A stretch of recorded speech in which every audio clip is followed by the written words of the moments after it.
नमस्कार दोस्तों, मैं सुनील शर्मा आज आपके सामने फिर से हाजिर हूँ अपनी एक नई वीडियो के साथ। तो दोस्तों, कल हमने बात की थी कृदंत प्रकरण की, जिसमें हमने 2 सूत्र पढ़ लिए थे कृत्य प्रक्रिया के। तो दोस्तों, पहला सूत्र पढ़ा था हमने धातु हो, जिसका अर्थ क्या था कि जो भी प्रत्यय होंगे अर्थात वो धातु से परे होंगे। कहाँ तक? जो तृतीय अध्याय की समाप्ति तक प्रत्यय हैं, प्रत्ययों की बात हुई है। तृतीय अध्याय के समाप्ति तक जो प्रत्यय करने वाले सूत्र हैं, वो जो प्रत्यय होंगे वो कहाँ होंगे? धातु से परे होंगे। और कृत अतिंग, इस सूत्र से कृत संज्ञा होगी, ऐसा पढ़ा था हमने। और अगला सूत्र था वह असरूप स्त्रियाम। ये मेरे को लगता है शायद कम समझ में आया होगा, क्योंकि इसकी थोड़ी डिफ़िकल्ट व्याख्या, थोड़ी मुश्किल है।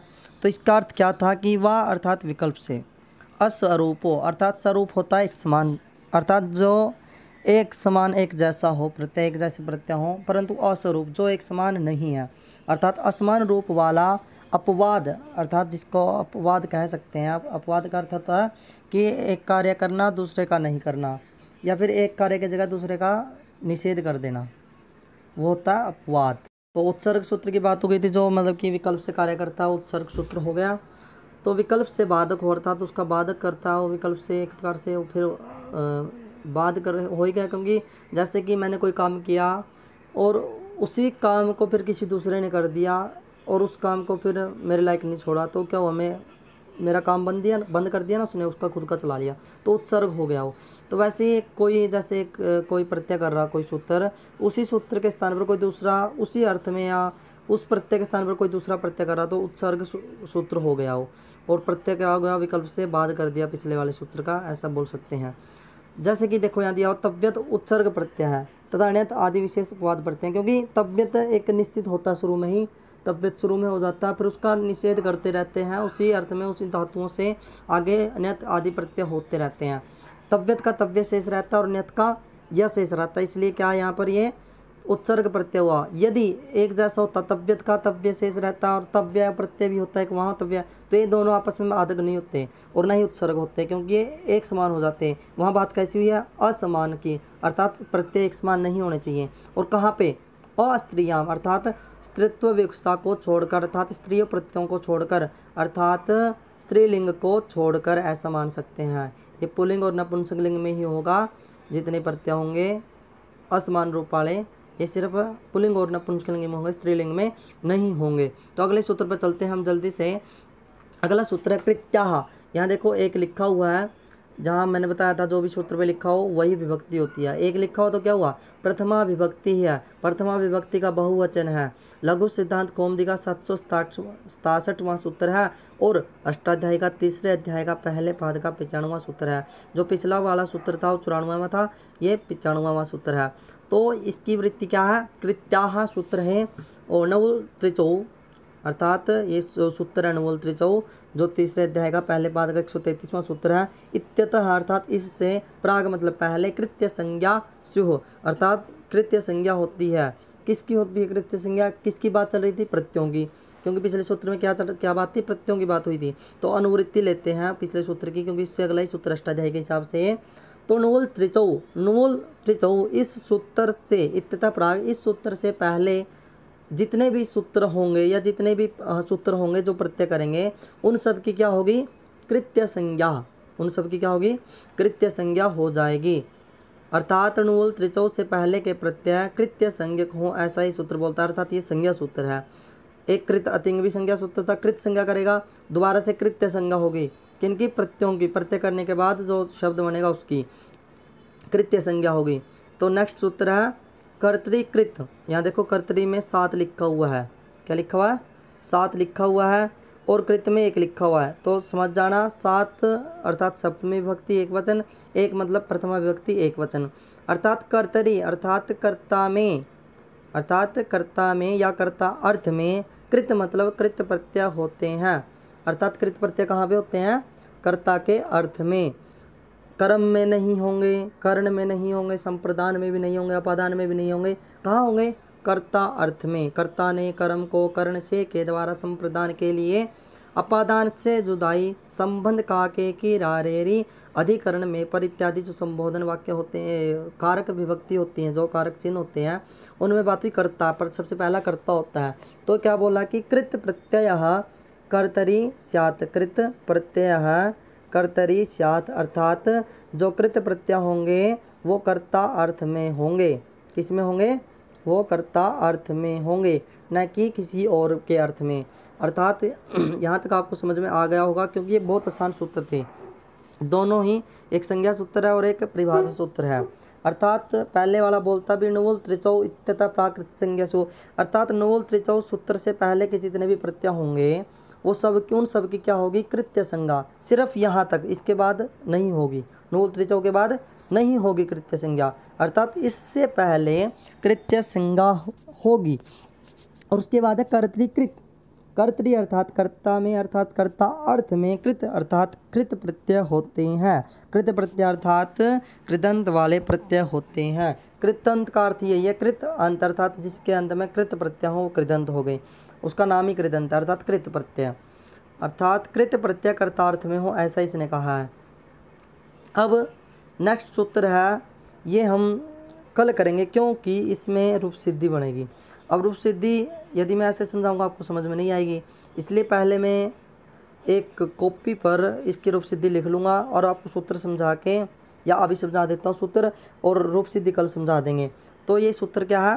तयो रेव कृत्य त खलर्ताः, अर्थात तयो रेव कृत्य त खलर्ताः। यहाँ देखो तयो सब साथ लिखा हुआ ना, तो यहाँ तयो में क्या? सप्तमी विभक्ति द्विवचन का रूप है। तयो मतलब उन दोनों में, ए मतलब ही, उन दोनों में ही। सप्तमी में पर होता ना, संबोधन में पर है ना, अधिकरण अधिकरण में पर, संबोधन तो ए रे हरे बोलता है, अधिकरण में पर अर्थात सप्तमी का जो चिन्ह होगा वो में या पर। तो तयो मतलब उन दोनों में, क्योंकि द्विवचन है तयो, तस्मिन तयो तेसु ऐसा रूप बनता ना। तो तयो उन दोनों में, ए मतलब ही, कृत्य, कृत्य मतलब जो कृत्य संज्ञक होते हैं, जिनकी कृत्य संज्ञा की बात हुई थी ऊपर कृत्य सूत्र से, तो कृत्य संज्ञक त और कत प्रत्यय खलर्ताः। अब यहाँ देखो इनमें तीनों में क्या है? इस तीनों में प्रथमा विभक्ति का बहुवचन रूप है। क्यों बहुवचन?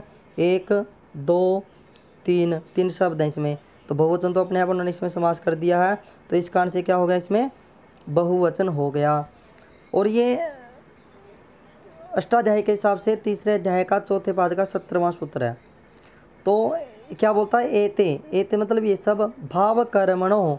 हाँ, अब ऊपर क्या बोला था देखो? कर्तृकृत। क्या बोला था? कर्तृकृत। ये कि जितने भी कृत प्रत्यय होंगे वो कर्ता अर्थ में होंगे, वो कर्ता अर्थ में होंगे। परंतु ये देखो इस सूत्र ने इसका बाध कर दिया, बोलते ना बाधक, ये उत्सर्ग सूत्र हो गया। तब उत्सर्ग सूत्र कौन सा हुआ? कर्तृकृत। और बाधक सूत्र कौन सा हो गया? ये, क्योंकि इस सूत्र ने इसका बाध कर दिया। कैसे कर दिया? ये तो बोल रहा था कि कर्तार्थ में प्रत्यय होगा, परंतु इसने क्या बोल दिया? एते अर्थात ये सब, कौन सब? कृत्य कत और खलर्ता, अर्थात कृत्य संज्ञक वाले प्रत्यय, कता प्रत्यय और खलर्ता खलर्थ प्रत्यय, वो कहाँ होंगे? भाव और कर्म में। यहाँ देखो, एते भाव कर्मण हो एव स्यो, भाव और कर्म में हो, अर्थात वहाँ कर्तृवाच्य की बात हुई थी, यहाँ कर्मवाच्य और भाववाच्य की बात हो गई। 3 प्रकार के वाच्य होते हैं, कर्तृवाच्य, कर्मवाच्य और भाववाच्य। तो इस सूत्र ने सूत्र का बांध कर दिया, अर्थात इसको निषेध कर दिया उस सूत्र का कार्य का, अपना कार्य।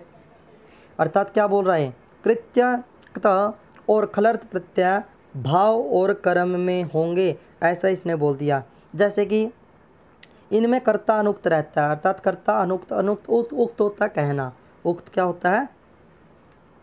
उक्त होता है कहना, और अनुक्त अन जुड़ गया आगे, तो क्या होगा? इसका विपरीत हो गया। क्या हुआ? नहीं कहना, अर्थात अनुक्त या तो बिना कहने वाला। अर्थात इसमें कर्ता का एक प्रकार से ऐसा मान लो भी कह ही नहीं रहा कुछ, मतलब कि कार्य उसके मुख्य नहीं है, कर्ता मुख्य नहीं होता इसमें। भाव और कर्मवाच्य में कर्म मुख्य होता है, भाववाच्य में कर्म होता नहीं है, और कर्म में कर्म मुख्य होता है, और इसमें कर्ता एक कर्ण के अनुसार कार्य करता है, अतः उसमें तृतीय विभक्ति होती है। हाँ, देखो कर्ण अर्थात तृतीय विभक्ति, कर्ण से के द्वारा, तृतीय से के द्वारा। तो जैसे मया पठितव्यम, मया पठितव्यम, आज जब कर्मवाच्य की बात आ जाए, जब कर्मवाच्य की बात आएगी या भाववाच्य की, जो क्रिया होगी वो किसके अनुसार होगी? कर्म के अनुसार होगी। जैसे मया पठितम, तो इसमें किसके अनुसार है? कर्म के अनुसार। यहाँ कर्ता मुख्य नहीं है, अर्थात मया पठितव्यम, मेरे द्वारा पढ़ा जाना चाहिए। ये नहीं बोल रहा मैंने पढ़ना है या मुझे पढ़ना ज़रूरी है, ऐसा नहीं बोला। क्या बोला? मेरे द्वारा पढ़ा जाना चाहिए। मया पठितम, मेरे द्वारा पढ़ा गया। मया सुकरम इदम कार्यम, मेरे द्वारा ये अच्छे तरीके से कार्य कर दिया गया, है ना। अर्थात हाँ, ये देखो यहाँ क्या क्या तीनों का उदाहरण दीजिए कृत्य का। अर्थात कृत्य प्रत्यय कौन सा? तव्यत प्रत्यय कृत्य हो गया, कृत्य संज्ञा का। तो मया पठितव्यम कृत्य का उदाहरण हो गया, और मया पठितम कथा प्रत्यय का उदाहरण हो गया, कथा प्रत्यय करके पठितम रूप बन गया। और मया सुकरम इदम कार्यम, और सुकरम कार्यम, कार्यम क्या होगा? खलर्त, कार्यम क्या हो गया? खलर्त प्रत्यय, है ना, खलर्त प्रत्यय हो गए। तीनों का उदाहरण दे दिया, ठीक है। अब जो पठितव्यम कैसे रूप बना, कथा पठितम कैसे बना, ये आगे पढ़ेंगे। सिर्फ इसने ये भी एक प्रकार से हुआ है परिभाषा बोल दी इसने। जो कृत्य प्रत्यय होंगे, कथा प्रत्यय होंगे या खलत प्रत्यय होंगे, वो कहाँ होंगे? भाव और कर्म में होंगे। किसमें होंगे? भाववाच्य और कर्मवाच्य में होंगे। परंतु कृत्य प्रत्यय जो होंगे वो किसमें होंगे? कर्ता में होंगे। अर्थात इसने सिर्फ कर्ता में बोला था, इसने भाव और कर्म में भी बोल दिया। इसका मतलब तीनों में ये प्रत्यय होंगे। किसमें होंगे? तीनों में, कर्तरी में भी, कर्म में भी और भाव में भी। किसमें भी? भाव में भी तीनों होंगे। इसलिए ये 3 सूत्र हो गए आपके। आपको सूत्र यदि समझ में आए हैं तो टिप्पणी करके जरूर बताएं, अर्थात कमेंट करें। लाइक तो भूल ही ना करना। और जो दोस्त व्याकरण सीखना चाहते हैं, अर्थात जिनको व्याकरण में कृदंत प्रत्यय लगे हुए हैं या नहीं भी लगे हुए हैं, उनको भेजें, क्योंकि ये अनुवाद जो संस्कृत बोलना सीखना चाहते हैं उनके लिए अनुवाद का एक बहुत अच्छा तरीका कृदंत में। क्योंकि जितने भी ज़्यादातर अनुवाद करते वक्त प्रत्ययों का प्रयोग होता है या फिर संस्कृत बोलते वक्त प्रत्ययों का प्रयोग होता है, वो सब कृदंत में ही आते हैं। इसलिए संस्कृत सीखने का सरल तरीका कृदंत प्रत्ययों को जानना, अर्थात कृदंत प्रत्ययों को जानने से संस्कृत बोलने में आसानी होती है, समझने में आसानी होती है। इसलिए अपने दोस्तों को शेयर करें और संस्कृत को बढ़ावा दें। धन्यवाद। जय हिंद, वंदे मातरम।